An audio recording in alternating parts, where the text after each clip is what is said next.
안녕하세요. 내년이면 마흔이 되는 마지막 30대 해를 보내고 있는 가정주부입니다. 날씨가 점점 쌀쌀해져 가는데 다들 이 가을날을 잘 보내고 계신가요? 가을은 흔히 독서하기 좋은 계절이라고 지성을 채우기 좋다고 하잖아요. 근데 지성은 어떻게든 책을 읽고 배우면서 채워질 수 있지만 인성은 채우기 어렵죠. 타고난 인격은 배움으로 쉽게 바뀌지 않으니 말입니다.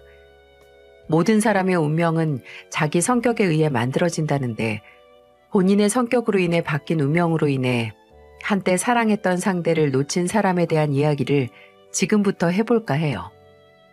저는 제 운명의 상대를 다소 늦게 만난 편입니다.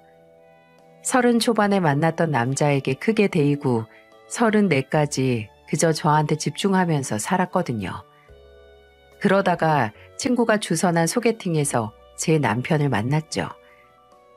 그 당시 저는 코스메틱 브랜드 마케팅 부서에서 일하고 있었고 남편은 개인 사업을 시작한 지 3년이 되어가고 있었어요. 솔직히 저는 그 소개팅 자리에 반쯤 포기한 채로 반신반의하면서 나갔었어요. 30 중반만 돼도 새롭게 누군가를 만나는 게 두렵고 어렵거든요. 남들은 다 결혼하거나 아니면 아예 결혼은 포기하고 개인적인 커리어에 집중하는 시기. 과연 제가 노력한다고 해서 좋은 사람을 만나게 될지 의문만이 가득했죠. 살기 바빠서 연애나 결혼은 잊고 있다가 늦게나마 누군가를 만나려고 하니 생각이 많아졌어요. 근데 그 자리에 저와 같은 고민을 했던 사람이 나왔더라고요. 그 당시 37이었던 남편도 본인 사업을 키우느라 결혼은 거의 포기하고 있었는데 마치 그 걱정과 고민이 모두 부질없었다는 것처럼 저를 만나게 됐다고 했어요. 저희 둘은 거의 포기하려고 하던 때 만나게 된 만큼 서로에게 더 소중한 존재가 됐죠. 남편은 뭐든 진심을 다하고 열심히 하는 열정맨이었는데 연애 또한 늘 열정을 다해서 했어요. 늦사랑이 무섭다고 일이 바빠도 꼭 하루에 한 번은 저를 찾아와 제 얼굴을 보려고 했고 심지어 일 때문에 지방에 장기간 출장에 가야 할 상황에서는 이틀에 한 번씩 서울에 와서 저를 몇 시간이라도 만나고 갔었습니다. 그렇게 저희는 1년 정도의 열애를 했고 결혼까지 하게 됐어요.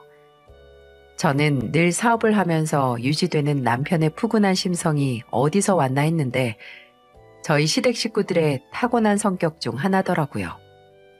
강원도에서 사시는 시부모님도 또 서울에서 변호사로 일하는 시동생도 정말 너무 좋은 분들이었거든요.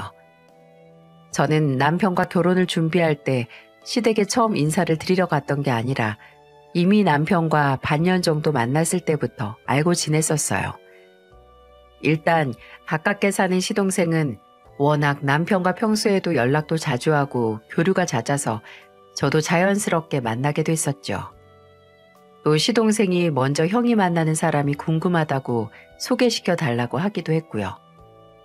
시동생은 직업 특성상 워낙 바빴는데 저를 빨리 보고 싶다고 일부러 시간까지 내서 남편에게 제가 고기를 좋아한다는 걸 듣고 강남의 유명한 한우집을 예약해서 저를 초대했어요. 저는 형이 노총각으로 평생 살면 어쩌나 걱정했는데 이렇게 형수님을 만나서 얼마나 마음이 놓이나 몰라요. 야, 내가 노총각으로 늙는데 네가 왜 걱정을 해? 아유, 당연히 걱정이 되지. 형이 혼자서 외롭고 쓸쓸하다고 매일 나 찾아오면 어떡해? 그리고 내가 좀 착해. 그렇게 오는 형 다 받아줘야 할 거 아니야. 윤정아, 속지 마. 지성이 저 자식 진짜 지가 하기 싫은 건 절대 안 하는 놈이야. 지도 심심해서 나랑 노는 주제 받아주게 뭘 받아줘? 늘 진중했던 남편은 시동생 앞에서만은 고등학교 남학생처럼 장난스러워지고 거침없어지더라고요. 4살 차이 나는 동생과 나이가 들어서도 그렇게 변함없이 친하게 지내는 게 보기 좋았어요. 시아버지께서 정년 퇴임을 하시고 요양보호사로 일하시던 시어머니께서도 일을 그만두신 후 서울 집을 정리하고 강원도에 집을 지어서 가신 거거든요. 그래서 남편과 시동생은 서울에서 가까이 사는 유일한 가족이다 보니 더 애틋해진 것 같기도 했죠. 그 후에도 시동생은 결혼 전부터 마치 이미 제가 가족인 것처럼 챙겨줬어요. 일 때문에 해외에 나갔다가 부모님들이 선물 사면서 같이 샀다고 제 부모님까지 생각해서 면세점에서 영양제를 잔뜩 사서 보내기도 했고요. 또 남편과 연애할 때 여름에 속초 여행을 갔다가 돌아오는 길에 시부모님이 사시는 곳을 들리게 돼서 결혼 전에 본의 아니게 일찍 만나 뵙게 됐어요. 솔직히 저희가 너무 즉흥적으로 가게 된 거라서 시부모님께서도 당황하셨을 것 같거든요. 도착하기 몇 시간 전에 연락을 드리고 간 거라서 정말 그냥 얼굴만 보는 거라고 생각을 했죠. 근데 제가 도착했을 때 마치 며칠 동안 기다린 사람 환영해 주시듯 반가워해 주시고 또 이미 시아버지께서는 마당에서 숯불을 피우고 계시더라고요. 저 온다고 고기 구워 주신다고요. 아유, 왜 이렇게 말랐어? 윤정아, 이것도 싸서 먹어. 이거 내가 텃밭에서 직접 키운 거라 쓰지도 않고 아주 달어. 네, 어머님. 저 진짜 많이 먹고 있어요. 야, 지연아. 너는 밖에서 윤정이랑 만나면 너 혼자 먹고 다니냐? 너는 어째 살이 더 붙었다? 아유, 아버지. 아버지 아들도 서울에서 일하느라 고생하느라 부은 거예요, 부은 거. 그래서 그날 전혀 예상치도 않게 시댁에서 잠까지 자고 갔어요. 아마 연애 중에 시댁 식구들과 너무나 자연스럽게 가족 같은 사이가 돼서 남편과의 결혼이 더 당연하게 다가왔던 것 같아요. 결혼 후에도 시댁 식구들은 변함없이 제게 잘해주었고 저는 무사히 그 집의 일원이 될 수 있었네요.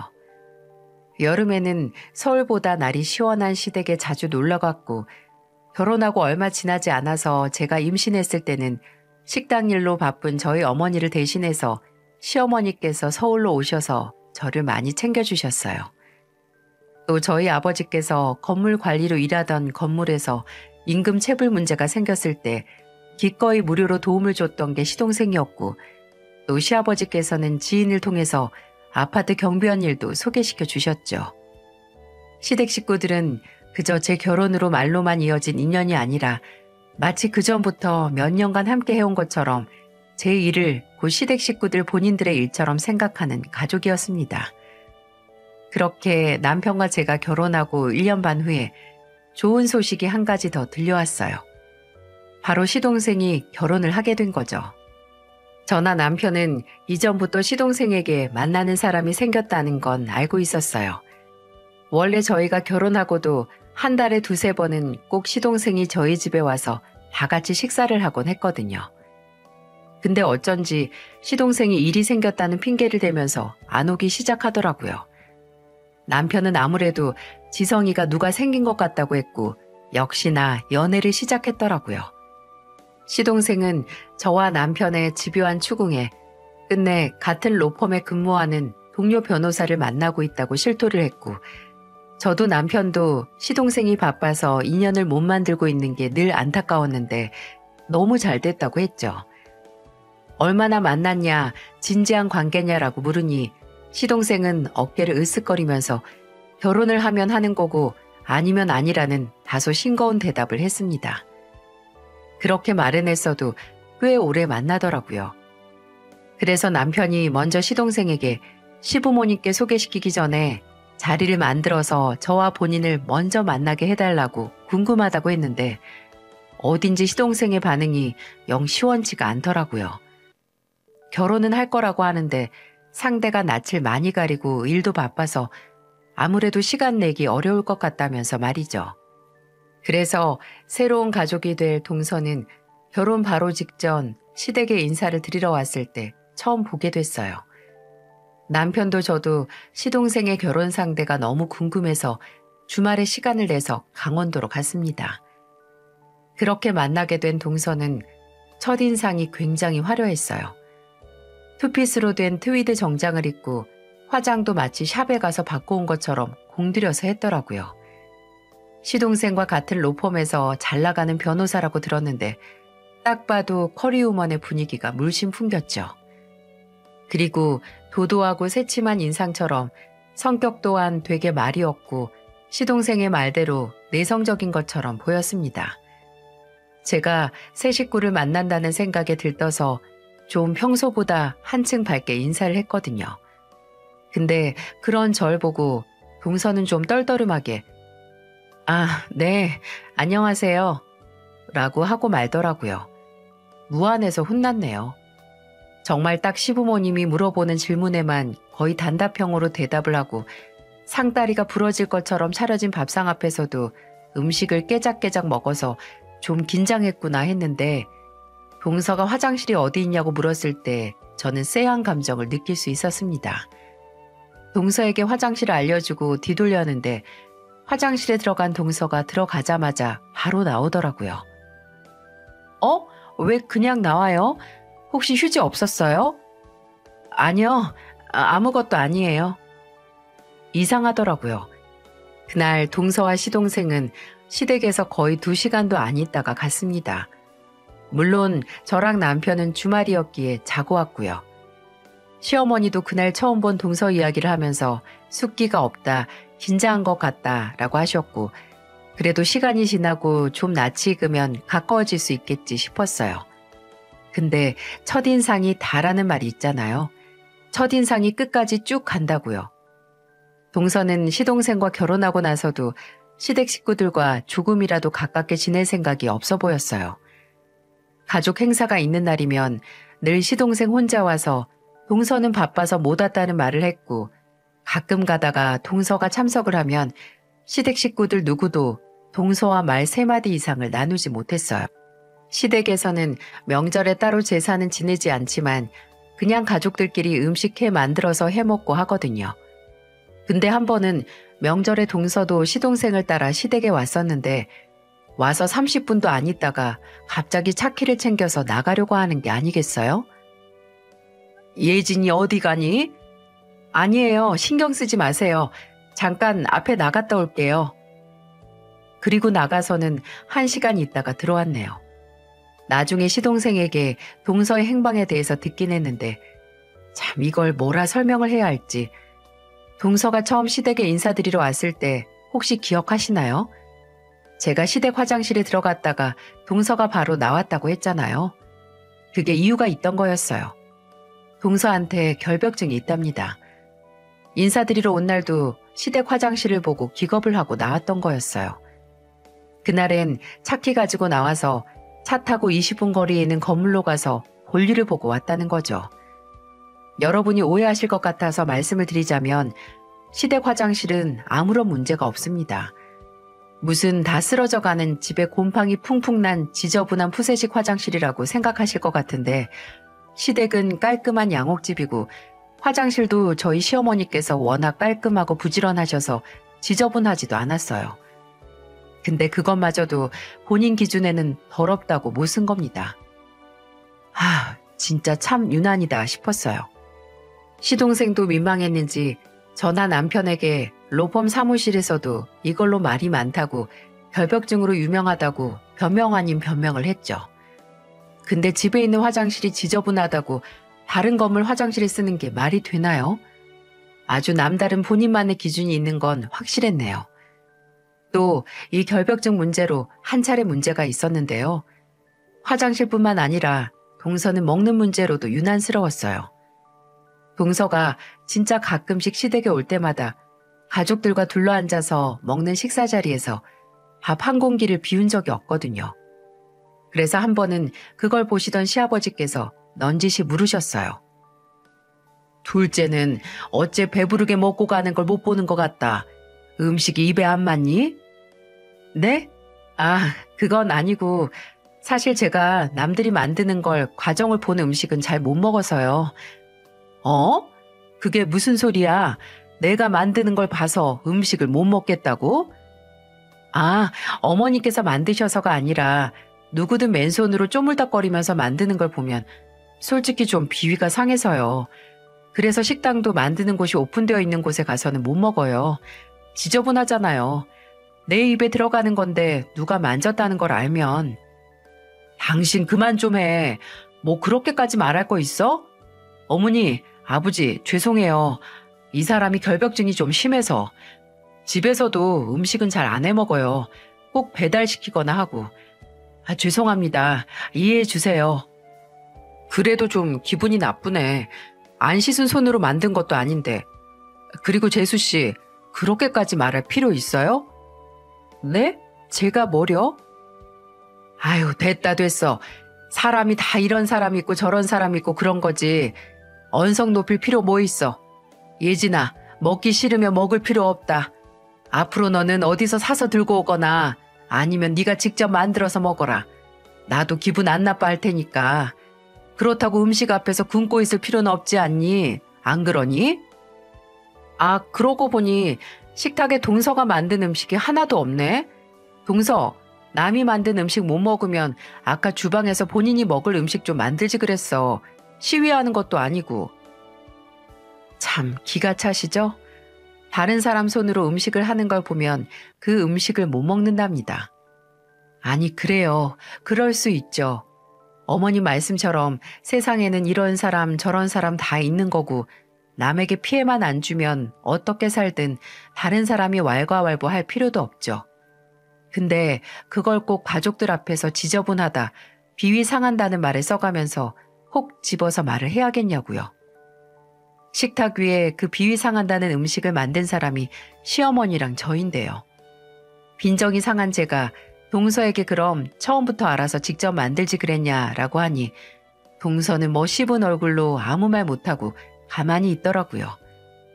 나중에는 시어머니께서 아예 동서의 자리에는 밥공기나 수저를 놓지 않으셨어요. 본인 입으로 못 먹겠다고 했는데 차려줄 필요 있나요? 그래도 눈치가 보이고 또 매번 밖에서 음식 사오는 게 성가시고 또 특히나 주방에서 직접 요리를 하기 귀찮았는지 시댁에서 주는 음식을 좀 먹기 시작하긴 했습니다. 근데 시댁에서 밥을 먹기 시작하면서부터 본인이 직접 수저를 들고 오는 게 아니겠어요? 제가 동서 여기서 숟가락 젓가락도 쓰기 싫나 봐? 라고 하니 저번에 왔을 때 덜 씻긴 젓가락을 봐서 그 후로는 시댁 숟가락 젓가락을 쓰는 게 꺼려진다고 하더군요. 아니 그럴 때 종종 있잖아요. 아무리 열심히 설거지를 해도 뭐 묻은 게 안 가실 때. 그럼 다시 설거지를 하고 나중에는 더 신경 써서 하면 될 일이지 무슨 본인용 수저를 또 직접 들고 와요? 참, 가지가지 한다 싶어서 제가 시댁 그릇이나 수저 상태를 말하면서 인상을 찌푸리는 동서에게 동서, 그런 말을 여기 와서 설거지 한 번을 한 다음에 말해 라고 웃으면서 말했네요. 혹시나 제가 그래도 동서인데 너무 야멸차게 구는 건 아닌지 오해하실까 드리는 말씀인데요. 저도 처음에는 동서에게 잘해줬었어요. 친해지려고 노력도 했고요. 근데 시부모님이 서울에 와서 처음으로 시동생네 신혼집에 들리시려고 했을 때 동서가 싫은 티 팍팍 내고 아예 친정에 가 있었다는 말을 듣고 도저히 정을 붙일 수가 없더라고요. 그 후로는 뭘 하든 미워 보였고요. 저나 시댁을 정말 무시하니까 그런 행동들을 눈치도 안 보고 하는 거잖아요. 근데 그런 동서가 저희 가족을, 아니 저나 남편을 더 무시하게 된 계기가 있었습니다. 시동생이 결혼하고 1년이 채 지나기도 전에 남편의 사업이 코로나 시국의 여파로 기울기 시작했어요. 대출 이자를 못 내게 되면서 남편은 그래도 벌이가 여유로운 시동생에게 종종 의지를 하기 시작했고요. 시동생은 어디서 잘못 빌려서 이자만 더 뜯기거나 법적 문제 나지 말고 차라리 본인에게 빌리라고 먼저 도움의 손길을 내밀었고 남편도 그런 시동생에게 미안하지만 종종 돈을 빌렸습니다. 근데 그래도 남편의 사업은 도저히 살아나질 않았고 결국 그의 말 정리를 해야 했어요. 남편은 얼마 안 있어 택배 상하차 일과 주말에는 대리운전을 뛰면서 가게를 회복하기 위해 노력했지만 그 전에 공백 기간 동안 시동생이 생활비 하라고 돈을 보내기도 했는데 아무래도 결혼한 동서에게 미안하긴 했죠. 시동생은 결혼 전 모아뒀던 돈이고 동서에게도 미리 말을 하고 주는 거니까 절대로 불편해하지 말라고 저나 남편을 위로했지만 마음이 편하지는 않았네요. 동서가 눈치를 주기도 했거든요. 저희 애가 입은 옷을 보고 묘하게 웃더니 이거 제가 사준 거나 다름없죠? 라고 하길래 제가 무슨 말이냐고 했더니 아니, 남편이 아주버님 댁에 돈 빌려줬으니까 애 옷 사 입히는 것도 저희가 보낸 돈으로 사주시는 거잖아요. 라고 하는 게 아니겠어요? 앞서도 말했지만 동서는 참 말로 모든 걸 까먹는 사람 그 자체였네요. 심지어 저희 애가 입고 있던 옷도 시동생에게 돈을 빌리기 1년 전에 샀던 옷인데 말입니다. 그냥 제게 너희가 우리 집에 돈을 빌려갔다는 걸 상기시키고 싶었던 거겠죠. 아무래도 시동생에게 돈을 빌리고 나서 동서가 저나 시댁을 무시하는 것 같아서 마음이 무거웠어요. 그래서 남편에게 말해서 한 달에 조금씩이라도 시동생에게 빌린 돈을 갚자고 했죠. 근데 남편이 시동생에게 돈을 보내자마자 시동생은 갑자기 무슨 돈이냐고 벌써 갚을 필요 없다고 연락을 해왔고 남편은 사실 저나 본인이나 네 돈 쓰기 동서 눈치가 보인다는 얘기를 꺼낼 수밖에 없었죠. 시동생은 폭발을 했고 남편과 제게 사과를 했어요. 결혼 전에 각각 따로 모았던 돈 중의 일부는 서로 터치 안 하기로 했었고 남편에게 빌려준 돈은 전혀 동서의 눈치를 보거나 신경도 안 써도 되는 부분이라고요. 그리고 나중에 남편에게 전해 듣기로는 그 문제로 시동생과 동서가 아주 크게 싸웠던 모양이더라고요. 거의 일주일 동안 시동생이 집을 나와서 비즈니스 호텔에서 묵었을 정도로 크게 말이죠. 그리고 이게 시동생과 동서가 했던 큰 싸움은 이것뿐만이 아니었어요. 제가 결혼을 하고 3년이 지났을 때 시아버지께서 말기암 선고를 받고 반년도 지나지 않았을 때 세상을 떠나셨어요. 정말 가족들 모두 어떤 작별의 준비도 하기 전에 시아버지의 병세가 너무 악화가 됐었고 모든 죽음이 그렇듯 너무나 갑작스러웠기에 가족들 모두 충격에 빠졌었죠. 시어머니께서는 병원에서도 장례식장에서도 총 3번의 졸도를 하셔서 장례식 내내 쓰러져 계실 정도였어요. 남편도 시동생도 그런 시어머니를 대신해서 시아버지의 마지막을 보내드려야 했기에 아버지의 죽음 앞에서 정말 바늘로 허벅지를 찌르는 심정으로 정신줄만 간신히 붙들고 있었고요. 그렇게 가족들 모두 거의 실신에 빠질 정도의 슬픔에서 허우적거릴 때 그 와중에 동서는 장례식에서 자리를 지키면서 눈에 거슬리는 행동만 했어요. 장례식장에 있는 쪽방에서 일한다고 노트북만 두들기고 앉아 있었고요. 나중에는 입고 있던 여자용 상복이 거추장스럽다고 벗고 있더라고요. 평소 같았으면 진짜 대체 뭐가 중요하냐고 한마디 했을 텐데 그때는 다들 정신없는데 그거 신경 쓸 여력도 없으니 넘어갔습니다. 아니, 그냥 무시를 했어요. 근데 장례식 이틀째 되는 날 오후에 시동생과 동서 둘 다 보이지 않는 거예요. 화장실에 갔거나 아니면 잠시 자리를 비웠나 했지만 그래도 너무 돌아오지 않기에 저도 남편도 의아했죠. 시동생 휴대폰은 전화를 해도 통화 중이라는 음성만 나왔고 동서도 통화 중이라는 음성 메시지만 들려왔어요. 근데 그러다 제가 잠깐 한숨 돌리기 위해 장례식장을 나와서 입구에 의자 있는 곳으로 나왔는데 시동생이 있더라고요. 멀리서 보기에도 시동생은 얼굴이 뻘겋게 달아올라서 무척 화가 나 보였고 귀에는 휴대폰을 대고 통화 중이었어요.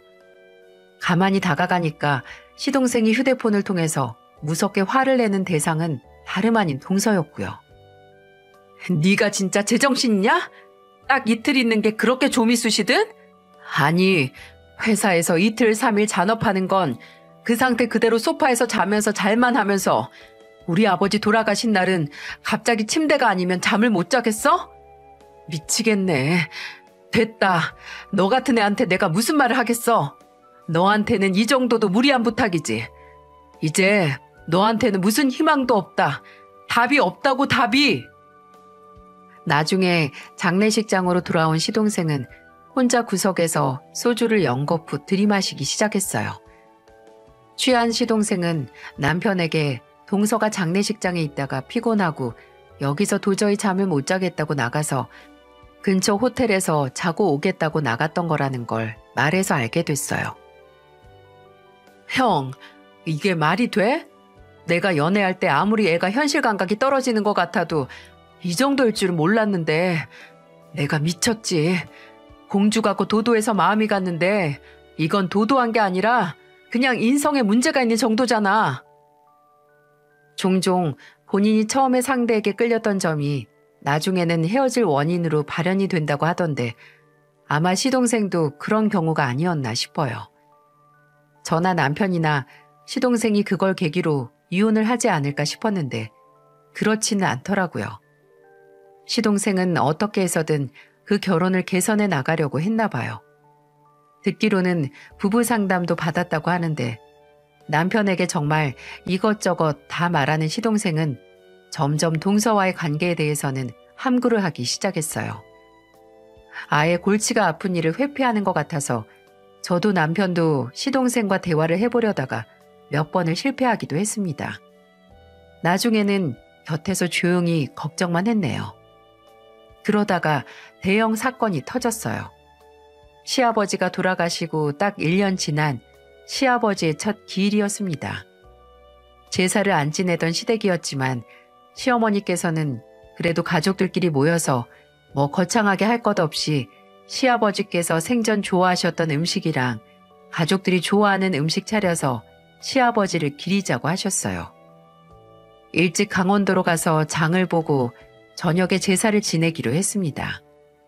저는 그날 동서가 시댁에 안 올 줄 알았어요. 원체 시댁에 오는 걸 싫어하기도 했고 시아버지 장례식 사건 후로는 아무래도 시동생과의 사이도 틀어져서 그럴 줄 알았는데 그 예상과는 다르게 오긴 왔더라고요. 물론 또 도착해서 바로 차에서 안 내리고 정말 30분 정도 한참 지체를 하다가 내리긴 했지만은요. 근데 제사상으로 쓰려던 상다리가 영 시원치 않아서 남편과 시동생은 시댁에서 가까운 가구점으로 대형 제사상을 사기 위해 나갔어요. 자연스럽게 시댁에는 저와 시어머니 동서가 남았고 셋이서 시장에 장을 보러 가기로 했죠. 아무래도 살 것도 많고 해서 셋이서 다 같이 갈 수밖에 없었네요. 아무튼 동서에게 장 보러 갈 거라고 준비하라고 했더니 동서가 좀 탐탁지 않은 표정으로 묻더군요. 근데 어디로 보러 가요? 여기 근처에 대형마트 있어요? 마트가 있긴 한데 오늘은 중앙시장으로 갈 거야. 그 말을 들은 동서의 미간에 주름이 패이더군요. 시장에 간다는 게 되게 귀찮아 보였고 혼자서 그럼 오래 걸어야겠네 라고 투덜거리기도 했어요. 시어머니는 그 소리를 못 들으시고 주방에서 가기 전에 미리 손질할 음식 재료를 보고 계셨고요. 그리고 저는 거실에서 시어머니를 기다리고 있었는데 갑자기 동서가 제게 와서 소파 옆 탁자에 뭘 탁 하고 놓더라고요. 이게 뭐야 동서? 신용카드지 뭐예요? 아니 그건 아는데 이걸 왜 나한테 주냐고. 형님, 저 오늘 진짜 피곤하거든요. 어제 새벽까지 일해서 지금 서 있을 힘도 없어요. 제가 카드 드릴 테니까 이거 들고 어머님이랑 둘이 가서 장 봐갖고 오세요. 진짜 세상 성가시하는 표정이 마치 동네 꼬마에게 10,000원짜리 한 장 쥐어주면서 가서 심부름하고 오라고 하는 것 같았네요. 그 건방진 태도에 헛웃음이 나서 말했습니다. 동서, 가기 싫으면 그냥 가기 싫다고 말해. 새삼스러운 일도 아니니까. 그리고 동서 데리고 가는 거 장볼 돈이 없어서가 아니라 짐 들 사람이 필요해서 데려가는 거니까 아무리 힘들어도 협조 좀 해.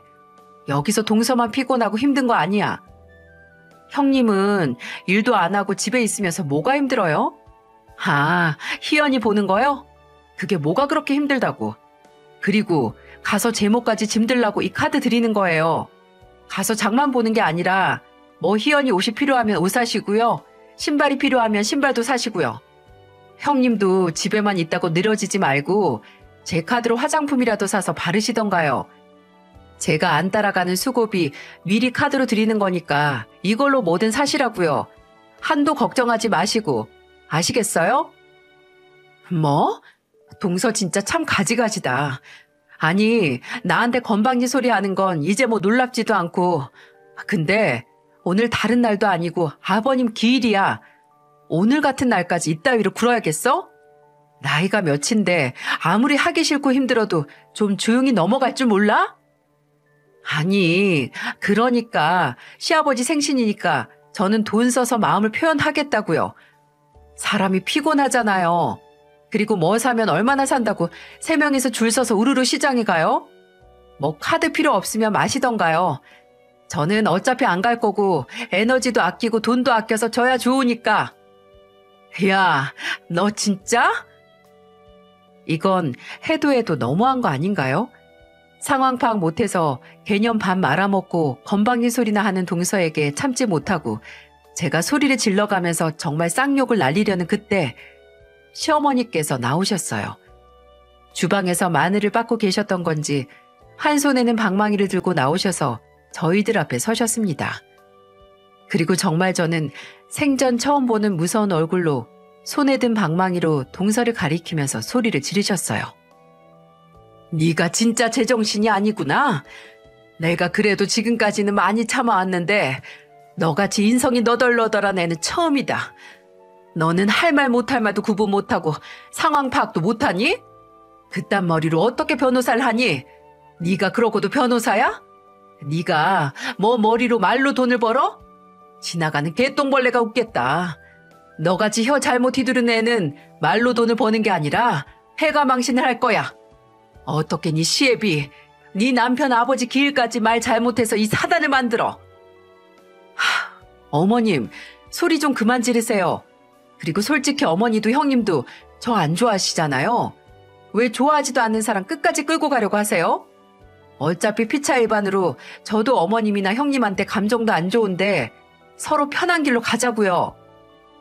동서는 편한 길로 가는 게 다른 사람 기분 다 망쳐놓고 지 혼자 편하려고 하는 거잖아. 말 참 이상하게 하네.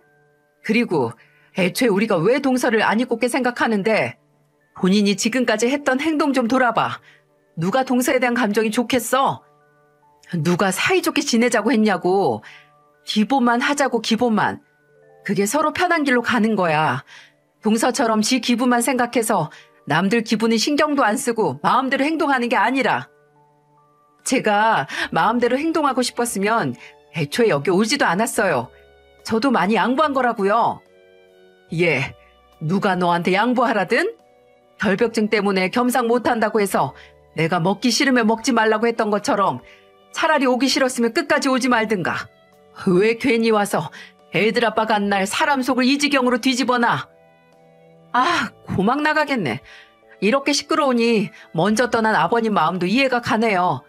제대로 된 논리도 없이 소리만 빽빽거리는데 누가 옆에 있고 싶겠어요? 뭐? 이 미친 것이 뚫린 입이라고? 시어머니는 정말 정상적인 사람이라면 입에도 담지 않을 말을 잘도 하는 동서를 보고 더 이상 참지 못하고 몸을 날리셨습니다. 그리고 손에 들고 있던 다진 마늘 묻은 방망이를 휘둘러 동서를 미친 듯이 두들기기 시작하셨어요. 동서는 비명을 지르면서 방망이를 피했지만 시어머니는 남은 손으로 동서 옷자락을 잡고 늘어지면서 정말 끝까지 마느라 굽은 동서의 등 허리를 타작하듯 내리치셨고요. 저는 놀라서 시어머니를 말리고 동서는 나중에 울면서 바닥에 떨궜던 휴대폰을 들어 끝내 경찰에 신고를 했죠. 요즘 세상에 시짜짓 한다고 며느리를 폭행하는 집구석이 어딨어요. 진짜 재수가 없으려니까 별개다. 진짜 더럽게 재수가 없어서 이딴 집구석이랑 엮였어. 재수 온 붙어서 너 같은 며느리 만난 건 우리 집이야. 무당 불러서 국까지 해야 할 정도로 재수 없는 게 누군데 그딴 헛소리야. 동서는 끝까지 시어머니에게 폭행으로 고소하겠다고 으름장까지 났고 시어머니는 할 테면 해보라고 마지막까지 손에 든 방망이를 동서에게 던지려고까지 했네요. 제가 시어머니를 말리지 않았다면 아마 동서 머리에 구멍이 났을 겁니다. 신고를 받고 경찰이 왔을 때까지 동서도 시어머니도 절대 한 사람도 물러나지 않아서 끝내 경찰서까지 가고 말았어요. 저는 그 와중에 남편에게 전화해서 이 사실을 알렸고 어안이 벙벙할 정도로 놀란 남편은 시동생과 함께 바로 경찰서로 달려왔습니다. 다행히 폭행 정도가 심각하지 않고 동서도 그 상황이 창피했는지 경찰서에 도착해서는 고소한다는 말을 꺼내지 않고 조용히 있었어요. 경찰서에서는 가정 내 불화로 훈방 조치 후 풀려날 수 있었고요. 저희가 경찰서에서 나올 쯤에 도착한 남편과 시동생은 제게 자초지종을 들었고 그걸 들은 남편이 화를 내기도 전에 시동생이 먼저 동서에게 말했죠. 이제 입 함부로 놀려서 경찰서까지 오냐? 너 진짜 뭐가 문제야? 지금 이게 다 내 잘못이라는 거야? 나 맞았어. 어머님이 먼저 나 몽둥이로 때렸다고. 야, 남편이 왜 먼저 떠났는지 알 것 같다는 말 듣고 눈 안 뒤집힌 인간이 어딨냐? 그딴 말을 내뱉었으면서 어떤 일이 일어날지 생각도 못했어? 머리는 뭐하러 들고 다니냐? 너는 어디 가서 변호사라고 하지 마라. 아니, 그 전에 어디 가서 나랑 결혼했다고도 하지 마. 나 이제 도저히 너랑은 얼굴 맞대고 못 살겠다. 뭐야 지금? 이혼하자고? 지금 그 소리 하는 거야? 그래, 이혼하자고. 너 양심이 있으면 말해봐. 내가 너한테 제발 우리 집에 잘하라고 말 한마디 하든? 그냥 무례하게만 하지 말라고 했지. 근데 이게 뭐냐? 그리고 내가 너한테 집안일로 눈치 준 적 있어? 너 집에서 손 하나 깜짝 안 하잖아. 입던 옷도 바닥에 그대로, 먹던 것도 그 자리에 그대로. 네가 결혼하고 알아서 세탁기를 돌려봤어. 아니면 화장실 청소를 먼저 해봤어. 도우미 부르거나 다 내가 했잖아. 근데 너는 대체 뭐가 문제라서 나한테 이런 모습만 보여주냐? 당신 지금 내가 당신 어머니한테 맞은 건 생각은 안 해? 야, 네가 했던 거 생각해봐. 네가 그 주둥이로 내뱉었던 말을 되짚어보라고. 매번 지 말만 맞다고 지 말이 진리인 것처럼 굴던 애가 어쩌다 입에서 내뱉은 말마다 죄다 헛소리뿐이야? 당신 진짜 변했어. 어떻게 나한테 먼저 이혼하자는 소리를 해? 어떻게 당신이? 나는 너랑 달라서 결혼하고 변한 거 하나 없어. 아니, 오히려 바뀐 건 너지. 너 결혼 전에는 분명히 애 낳을 생각 있다고 했으면서 혼인신고하고 나서 갑자기 애 낳기 싫다고 몸 망가지고 퍼지기 싫다고 한 거 기억 안 나? 나 진짜 많이 참았어. 어떻게 사람이 1부터 10까지 다 맞겠어. 안 맞는 게 있으면 참고 맞춰가는 게 결혼이지 하면서 참았는데 지금 생각하면 내가 등신이지. 이건 참을 게 아니라 그냥 버렸어야 하는 거야. 너는 앞으로 네 그 이기적이고 비상식적인 언행이나 행동 받아줄 남자 만나서 살아. 나는 정말 억만금을 준다고 해도 더 이상은 못하겠으니까. 시동생은 몇 년간 참던 울분을 터뜨려 동서에게 이혼을 통보했고 얼굴이 시뻘개진 동서는 후회할 거라는 말을 남긴 채 시댁에서 짐을 챙겨서 서울로 가버렸어요. 시아버지 기일도 엉망이 되어버렸지만 시동생의 결혼 생활도 끝내 파국을 맞이한 거죠. 그날 시동생은 울면서 시어머니와 제게 용서를 구했습니다. 애초에 동서와 더 빨리 이혼을 했으면 아버지 기일을 이렇게 망치지도 않았고 저나 시어머니도 모욕적인 일을 당하지 않았을 텐데 다 본인 잘못이라고 하면서 울었어요. 어떻게든 본인의 결혼을 지키려다가 그게 잘못된 선택이었다는 걸 안 시동생에게 저나 남편 그리고 시어머니는 지금이라도 끝을 낼 용기가 생겼으니 다행이라고 위로를 했죠. 서울에 가자마자 시동생은 바로 이혼을 준비했습니다. 둘은 서로 추접스럽게 끝까지 가지 말자고 합의 이혼을 했고 시동생은 2년이 조금 넘는 결혼 생활을 말끔히 정리를 했어요.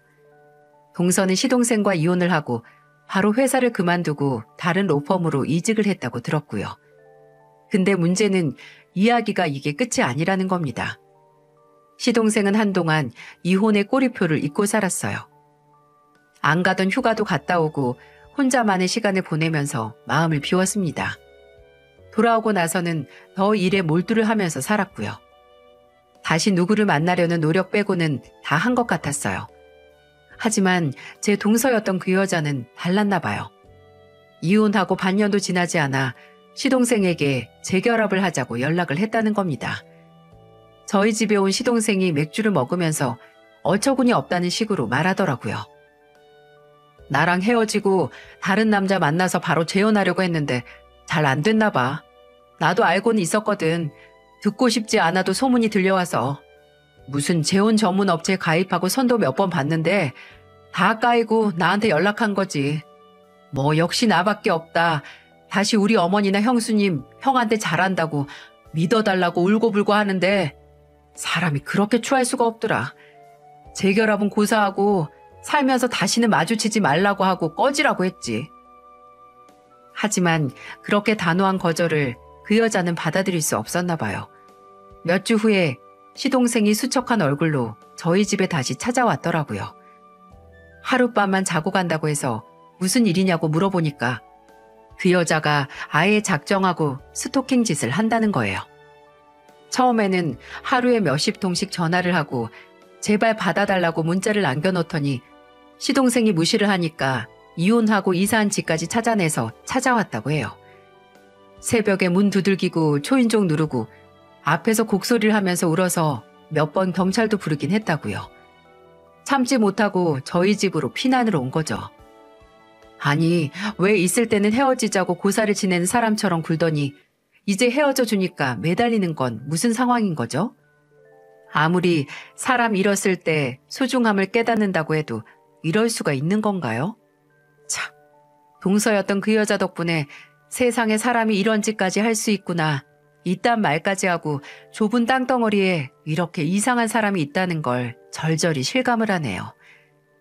나중에는 그 여자가 일하는 사무실까지 찾아와서 끝내 참다 못한 시동생이 스토킹죄로 고소를 하겠다고 해요. 변호사면 아무래도 더 조그만 혐의만 있어도 큰일일 텐데 시동생은 그 여자에게 앞으로 일 못하게 해줄 테니까 해볼 테면 더 해봐라. 네가 보냈던 문자, 전화 내역 다 남아있고 집에 찾아왔던 아파트 공동 현관 입구 CCTV, 복도 CCTV 다 확보했다. 진짜 끝까지 갈 거면 마음대로 해라. 라고 마지막 경고를 했죠. 그 후에도 몇 번 더 찾아오긴 했지만 시동생의 경고가 먹힌 건지 아니면 지가 알아서 깔끔하게 포기를 한 건지 그 무서운 스토킹도 끝났다고 해요. 시어머니는 설마 그 여자가 독한 마음 먹고 험한 짓까지 하면 어쩌냐고 걱정이 이만저만이 아니셨는데 다행히 그 꼴까지 보지는 않았죠. 왜 사람은 있을 때는 못하다가 정작 내 곁을 떠나면 그제야 울고불고 난리를 치는 걸까요? 있을 때 잘하라는 말이 정말 그냥 나온 말이 아닌가 봐요. 시동생뿐만 아니라 저희 가족 모두 힘든 시간을 보냈지만 좋은 변화도 있었어요. 지난달부터 시어머니께서 다시 서울로 오셔서 저희와 함께 지내시게 됐거든요. 시어머니께서는 시아버지가 돌아가신 후 오랫동안 우울해하시기도 하셨고 또 그만큼 몸도 쇠약해지셔서 도저히 혼자 먼 곳에서 지내시게 할 수 없더라고요. 저나 남편은 아무래도 저희 집으로 모시는 게 어떨까 했지만 집이 좁기도 했고 시동생 집에 남는 방이 있어서 그쪽으로 모시기로 결정을 했죠. 또 시동생도 이혼 후에 혼자 있는 시간이 좀 힘들었다고 먼저 본인 집으로 모시겠다고 말을 꺼내기도 했고요. 고작 한 달밖에 지나지 않았지만 아들과 함께 생활하면서 시어머니는 예전의 밝은 웃음을 되찾은 것 같았어요. 시동생 집은 저희 집에서 차로 10분 거리밖에 안 돼서 저도 종종 아이들 데리고 시어머니와 시간을 보내곤 합니다. 시동생은 앞으로도 한동안 재혼 생각이 없다고 하지만 나중에라도 다시 진짜 운명의 상대를 찾아 재혼을 하게 되면 저랑 남편이 시어머니를 모시고 오려고요. 그때까지 저도 남편도 힘을 내서 시어머니와 함께 살 더 넓은 집으로 이사 갈 수 있도록 해야겠죠. 멀고도 힘든 시간이긴 하겠지만 언제나 제 곁을 지켜주고 함께 한다는 느낌을 주는 가족들이 있기에 두렵진 않아요. 솔직히 말하자면 종종 이런 가족을 놓친 그 동서였던 여자가 불쌍해지기도 합니다. 가정이 없다면 사람은 추위에 떨면서 세상에 혼자 있는 것이라는 말이 떠오릅니다. 그 가족이 어떤 형태이든 몇 명이든 상관없이 온전히 나를 이해해주고 내 일을 본인 일처럼 걱정해주고 내가 웃을 때 같이 웃어주는 사람이라면 이 험난하고 복잡한 세상을 살아가는데 든든하고 무한한 힘을 얻은 거라고 생각을 합니다. 그리고 그만큼 그런 가족은 얻을 자격이 있는 사람에게만 허락이 되는 거겠죠. 이야기를 들어주신 모든 분들께 감사의 말씀을 전하면서 점점 쌀쌀해지는 계절, 나를 따뜻하게 감싸주는 가족들과 함께 남은 2022년도 무사히 잘 보내시길 바랍니다.